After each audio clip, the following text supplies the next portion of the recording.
முட்டையோ மைதாவோ சேர்க்காம குக்கர்லேயே வேக வச்ச ப்ளம் கேக். டிஃபன் பாக்ஸே போதும் இந்த சாஃப்டான கேக் பண்ணுறதுக்கு. ஒரு பவுலில் 1 கப் அளவுக்கு கோதுமை மாவு, அதே கப்பில் 1 கப் அளவுக்கு நாட்டு சர்க்கரை, 1 பிஞ்ச் உப்பு, 1/4 spoon baking soda, 1/2 spoon baking powder, 1/4 cup refined oil, 1/4 cup அளவுக்கு தயிர். எல்லா அளவுகளும் ஒரே கப்லேயே மெஷர் பண்ணிக்கோங்க.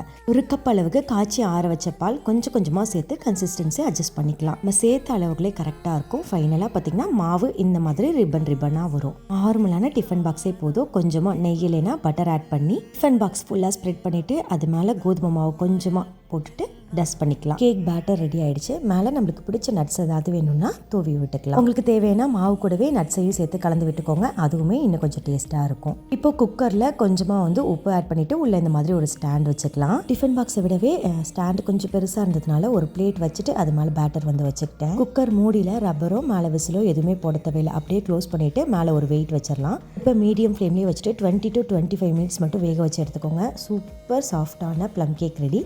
நெக்ஸ்ட் டைம் கண்டிப்பாக ட்ரை பண்ணி பார்த்துட்டு எப்படி இருந்ததுன்னு மறக்காமல் கமெண்ட்டில் சொல்லுங்கள்.